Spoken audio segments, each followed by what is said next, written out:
Scholars, the Orientalists say that Ahmad sallallahu alaihi wasallam went into Medina and came into a wealth of Christian and Jewish knowledge.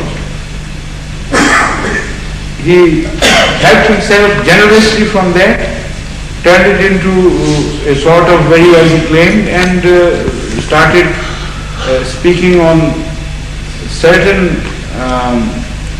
things of which he was totally unaware while in Mecca. This is a general theory presented by the Western Orientalists. But the reality is that in every detail, Islam has differed from the Judaism and from Christianity. Not only in this regard, but in every regard. And it has never repeated the mistake which was committed by Old Testament or the New Testament. There are so many illustrations that if I start speaking on them, it would take many hours to finish. But I'll explain this much, which is the only the subject which we are discussing. I'll remain limited to this. Now, what does the Christianity or Judaism says on this matter? According to the New Testament or the Old Testament, man was born somehow directly from earth, and a female male was born out of man's side, from his rib. Is that not what the Bible says? So if Ahmad sallallahu alaihi wasallam had inherited some knowledge from Christianity or Judaism, this is what he should have started saying, incorporating in the Holy Quran. That first a male was born, then a female was carved out of that male side, and this is how male and female came into being. Other religions also, other traditions also speak of a male first and a female later. But in this verse, the Holy Quran says, Ya ayyuhan nasu ttaqu rabbakum alladhi khalaqakum min nafsin wahidatin. All those who know Arabic know also that nafs can be referred to as wahid as well as wahidatin. This is a common thing, the word nafs. You can turn it into a male or a female. Normally in appearance it looks like a male thing, nafs. But the Holy Quran refers to the first life as a female, which does not require the help, other help, it gives birth itself, because female has that quality. But not a male anyway. So when the Holy Quran declared that life started from a female which is independent of males, this is the statement made here in this verse. And males were born out of female, so that sexes came into being. This is exactly what the science has proved today.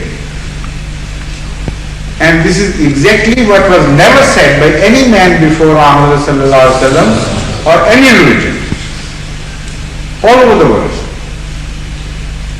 Isn't it fantastic?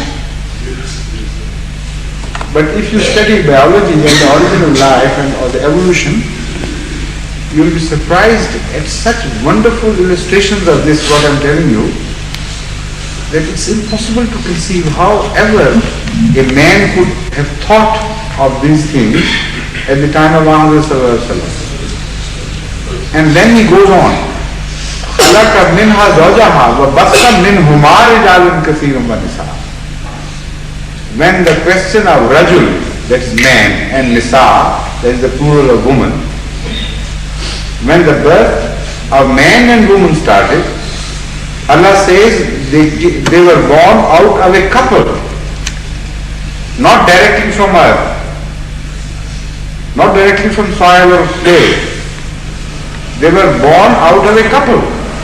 So whatever evolution had achieved before the creation of man went into the making of man, life was already bifurcated into male life and female life, and there is no question of Adam being directly born out of clay and giving birth to Hawa.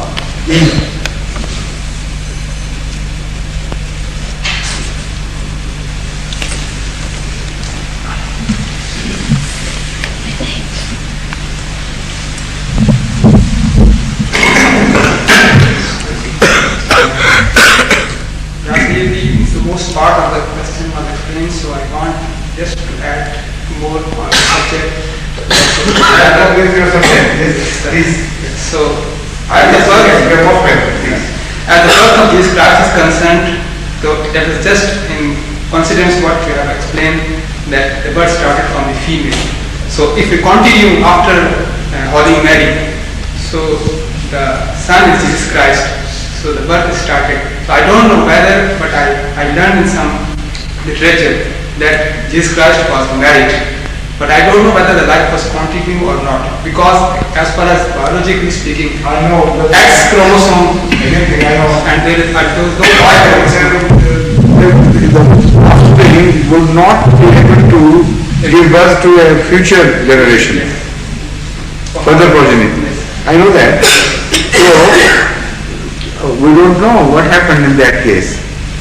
At least his marriage is not a proven fact. Some people claim, but without any proof whatsoever. As far as the Christianity is concerned, and the history record and annals, they do never mention any marriage of Hazrat Jesus Christ, peace be upon him. I just read one evidence.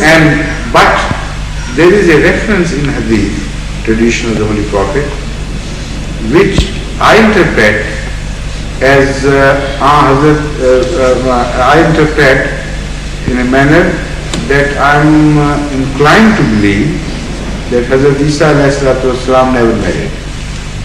Because he says that when Jesus Christ would appear, يَتَزَوَّجُ وَيُولَدُ لَهُ. If every prophet had done that before, if Jesus Christ himself had done that before, why to say that he would marry this time and children would be born to him? That shows the first Jesus Christ lacked these things. So in his next coming, he will not lack that again.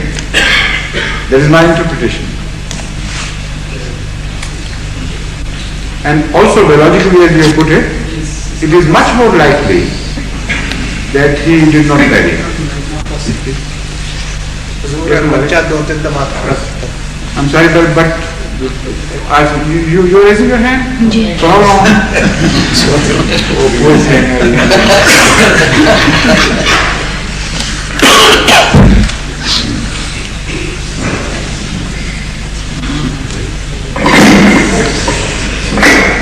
He is the great grandson of Hazrat Zulfikar Khan, yes, Zulfikar Khan. This boy is the great grandson of Hazrat Zulfikar Khan Sahib Wazir Ta'ala. Yes, please. Sorry, it says in the Holy Quran that there will be a war soon after the advent of the promised Messiah.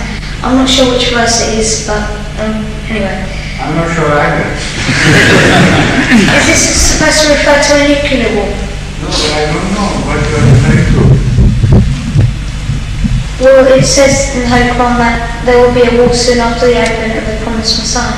There would be war? Yes, some sort of world war. No, it doesn't say that. Not to my knowledge. There's another part. All right. The Holy Quran also says that there will be a good side and a bad side.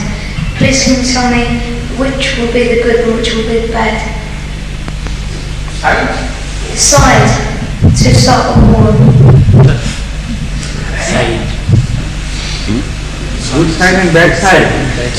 No, but which verse he is referring to? I can't follow again. Say that again. At President Sam from Croydon Mosque, he were in Sunday class. You know, next time you want to ask a question, kindly pinpoint the verse and bring it written along with you, so that I know at least what you're talking about. Now I can surmise, I can conjecture